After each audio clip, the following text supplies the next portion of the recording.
While Timur's battles across Iran, the Golden Horde and India are all noteworthy, the conqueror's most famous battle was his confrontation with the Ottoman Sultan Bayezid I at Ankara in July of 1402. An epic clash between the two mightiest rulers of the Islamic world, the onslaught Timur unleashed upon the rising Ottoman Empire nearly put an end to the House of Osman. In this video, we will revisit the Battle of Ankara from the Timurid point of view. Bayezid and Timur were some of the best commanders of their era, and the sponsor of this video, March of Empires, allows you to play their archetype with the Desert Sultan. March of Empires is a free-to-download medieval MMO war strategy game where you can build your own empire. It's perfect for fans of history, wargaming, clan vs clan PvP and MMO strategy, centering on history and combat. Players can build a thriving kingdom, fortify their castle, fuel a massive army, and build an entire empire. Play as a Highland King, Northern Tsar or Desert Sultan, and wage constant war. The 5th anniversary update called Call of War adds so many new features. A brand new Warpath chapter, Dark Citadel Heroic difficulty, obtain raid keys to unlock the new difficulty, daily quest structure improvements, and new quests. Free gifts await those who log in during the event. 5 days free deluxe, 5 days of free event passes, 5 level 5 gems, 5 sets of 100 Imperial lottery tickets, and 1 legacy chest. Support our channel and build your empire by downloading now through the link in the description. While Timur was occupied for most of 1398 and early 1399, major changes happened in the west. In 1398, the death of Kedi Burhanuddin Ahmad brought Sivas into Ottoman control, and the ever-expansionist Bayezid further extended his influence across eastern Anatolia, pressuring the Karamanids, taking Malatya from the Mamluks, and forcing the Emir of Azincan, Mutahatan, to flee to Timor, bringing the Ottoman Empire to the Timurid frontier. In June 1399, the Mamluk Sultan Barkuk died. This formidable foe was succeeded by his 10-year-old son Faraj, which weakened the Mamluk state. After leaving India, Timur returned to Samarkand only briefly, setting out in April 1399 on his 7-year campaign. En route, he removed his son, Miran Shah, from his governorship in Sultania for erratic behavior. Then, in the last months of 1399, ravaged Georgia and wintered there. In the spring of 1400, he continued campaigning in Georgia, sacking Tbilisi again. Timur always liked to mask his movements and make it unclear where he would strike next. This uncertainty was enough to cause Sultan Ahmad to flee Baghdad again, running with Qasi Yusuf of the Karakayunlu to Bayezid. Timur did not take kindly to the housing of his enemies. Resting his men and horses in the pastures of modern Azerbaijan for the summer, in the autumn of 1400, he struck west into Anatolia. Capturing Erzincan for Mutahatan, he continued towards his main target, Sivas, where Bayezid's son Suleiman was stationed. Suleiman abandoned Sivas before Timur arrived, and the city fell on September 7th after an 18-day siege. Sivas suffered a horrific massacre, its 4,000-strong Armenian garrison buried alive on Timur's orders. Bayezid, who was at that time leading an ongoing blockade of Constantinople, was unable to respond before Timur left Ottoman territory. By September 15th, Timur was attacking Malatya and soon after marching through Syria. The panicked Mamluk governors of northern Syria sent desperate word to Cairo for aid, but political infighting hamstrung any from coming. On the 28th of October, Timur drew his armies up outside of Aleppo. The city's viceroy, Timurtash, surrendered on the 2nd of November, supplying Timur with provisions and being allowed to maintain his rule. It did not prevent Timur from sacking the city and building towers of skulls as punishment for earlier transgressions. Timur next sent an embassy to Cairo, demanding the Sultan's submission, allegedly asking for so much tribute that one contemporary author wrote, "The whole of Italy could not make so great a payment." An angered Sultan Faraj set out in November, in his retinue the famed scholar Ibn Khaldun, reaching Damascus on December 23rd, shortly before Timur's forces arrived on the city's outskirts. Skirmishing between the two armies continued over the remainder of December, with a larger but inconclusive engagement in the early days of January 1401. On the 6th of January, news of an uprising in Cairo convinced the young Faraj to depart under the cover of darkness, much to the chagrin of the people of Damascus. In the absence of Sultan Faraj, Damascus surrendered, though its citadel held out. Over January and February 1401, Timur continually demanded payment upon payment from Damascus, stringing them along to scrap everything of worth from the city. On the 16th of March, Timur gave permission to his men to sack Damascus. By the 17th, the city was set on fire, its craftsmen and artisans taken captive and sent to decorate Timur's capital of Samarkand. On the 19th, Timur left the charred ruins of Damascus, and soon after locusts descended on the region, destroying crops and wreaking further havoc. Departing Syria, Timur cut a northeastern path, making it look as if he was returning to Samarkand. It was so convincing that Sultan Ahmed felt it safe enough to return to Baghdad. Timur suddenly veered south, taking Mosul and sending 20,000 men under Prince Rustam to Baghdad. Ahmed fled back to Bayezid, leaving a commander, Faraj, behind to protect the city. By the beginning of June, Baghdad was under siege, but Faraj put up fierce resistance. After a 40-day siege, suffering heavy losses under the Iraqi sun, the Timurids took the city on the 9th of July. Timur gave the order that each soldier was to bring him the heads of at least 2 citizens of Baghdad, to be stacked into 120 towers of skulls. 90,000 were said to have fallen, evoking the memory of Hulagu's assault nearly 150 years prior. Timur spent winter 1401 in modern Azerbaijan, where he learned of Bayezid's activities. Aside from giving shelter to Sultan Ahmed, Bayezid had also retaken Sivas and Erzincan, at the latter capturing Mutahatan's wives and children and sending them as hostages to Bursa. Timur sent letters to Bayezid urging him to expel Sultan Ahmed and Kara Yusuf Karakiyanlu, lest he bring Timur's wrath upon him. Bayezid's response was unequivocal. To fight is our habit, to join in combat our aim, to struggle for the faith our task. Among other provocative letters, which included Timur comparing Bayezid to an ant, or Bayezid writing his name in large gold letters with Timur's in small black letters, and threats to each other's spouses and concubines, it was clear that war was inevitable. At the start of 1402, Timur sent his grandson Abu Bakr to dislodge Sultan Ahmed from Baghdad again. Having returned only a few weeks before that, Ahmed was so surprised by the sudden attack that he only narrowly escaped on a boat, wearing nothing but a shirt, and fleeing to Bayezid. At the end of April, Timur left his winter quarters in Azerbaijan, attacking Georgia en route to Anatolia. Kema and Erzincan fell in quick succession to Timur before he reached Sivas. As Timur crossed into Ottoman territory, Bayezid was startled from his siege of Constantinople, abandoning it to rally his forces at Bursa. While there, he recruited a large body of Tatars from central Anatolia, inhabiting the region since the Ilkhanate period. Bayezid set out on a rapid march, stopping briefly at Ankara. There he was urged to make camp and prepare for Timur's arrival in this defensible position, a well-watered and fortified hill dominating a large plain. Loath to allow Timur to be free to raid his eastern provinces, Bayezid left a small garrison behind and sped east to reach him near Sivas, hoping to negate Timur's cavalry superiority in the mountains. At Tokat, northeast of Sivas, Bayezid skirmished with Timur's forward forces, but received shocking news. While drawing Bayezid east, Timur had cut southwest with a forced march, taking Kayseri and then nearing Ankara. The Ottoman Sultan had to double back at full speed, his men tiring in the summer heat. He lost thousands on this march. Timur had a decision to make, as he either had to fight near Ankara or march towards Bayezid. Considering the terrain, he decided on the former.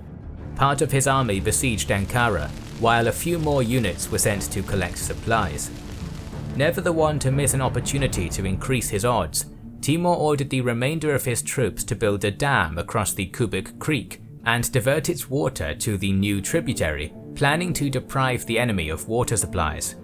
This was a difficult engineering feat to pull off, but Timur's disciplined soldiers, helped by the elephants, managed to do it in the span of a few days. Now, Timurid forces had all the water they needed to fight in July, while the Ottomans would not find any unless they won the battle. However, Timur underestimated his opponent. Bayezid was moving much faster than Timur expected, and arrived in the vicinity of Ankara one day earlier than predicted.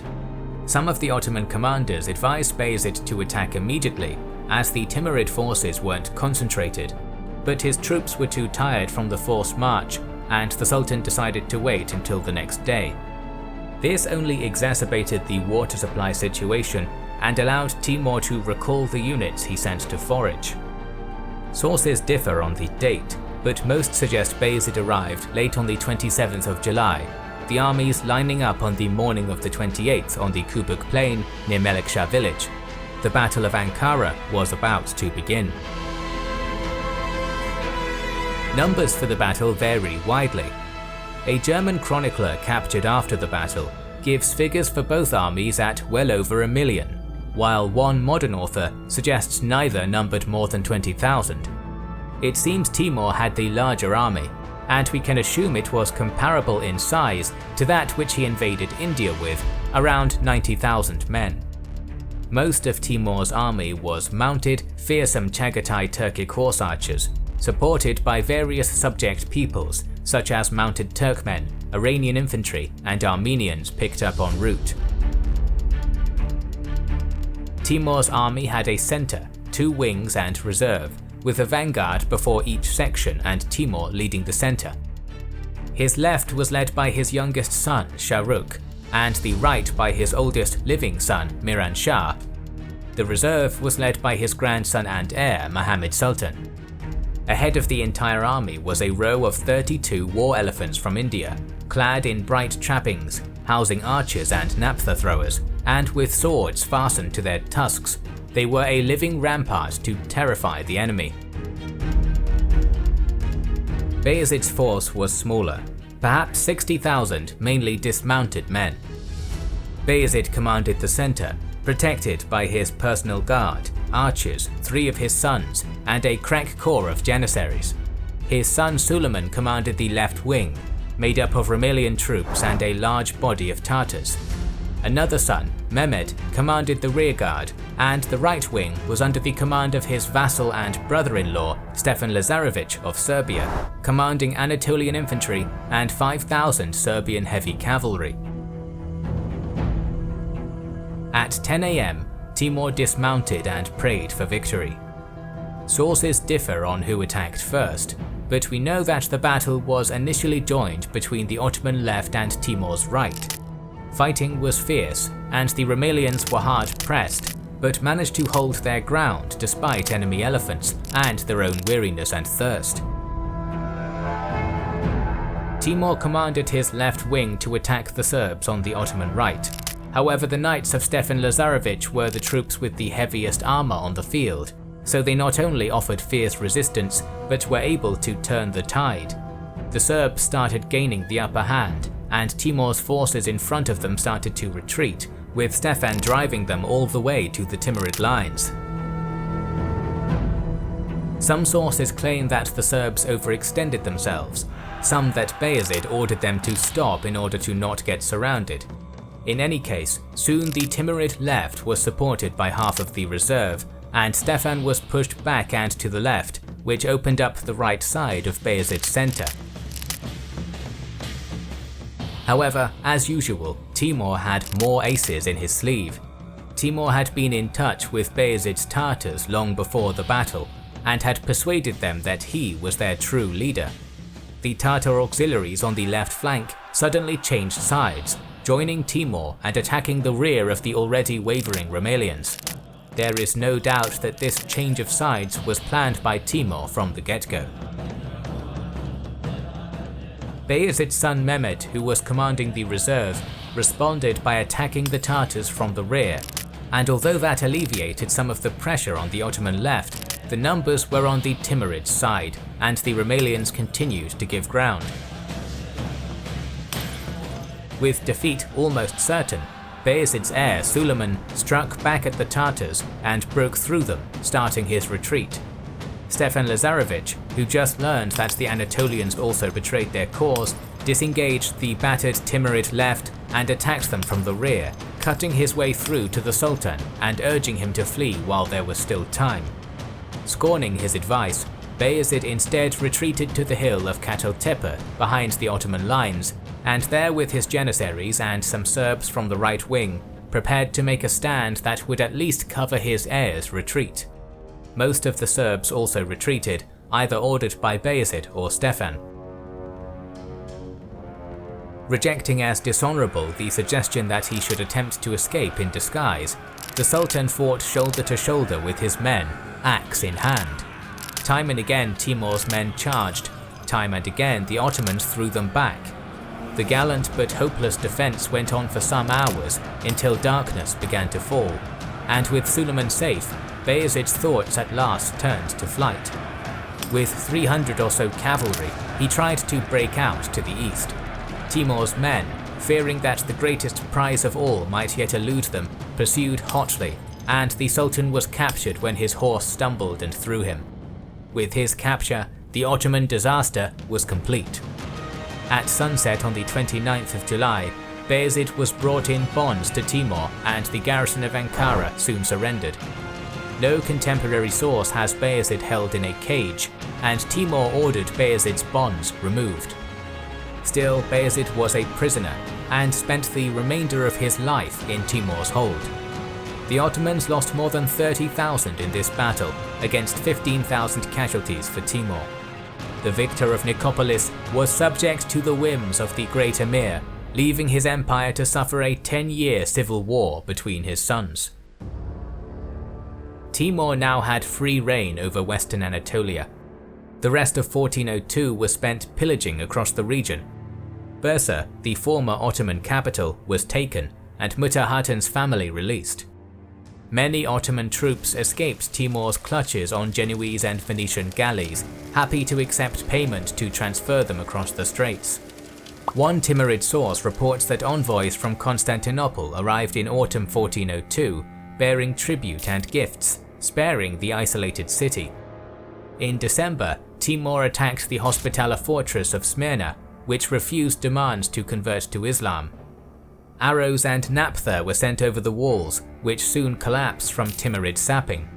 Accepting the submission of a few Frankish-held islands like Chios, in spring 1403, Timur began to withdraw.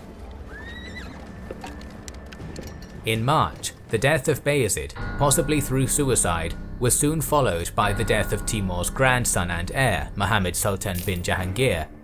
His loss was a blow to Timur. News of the great victory over mighty Bayezid brought gifts from the Emperor of Trebizond, the Mamluks, and the Georgian king Georgi VII.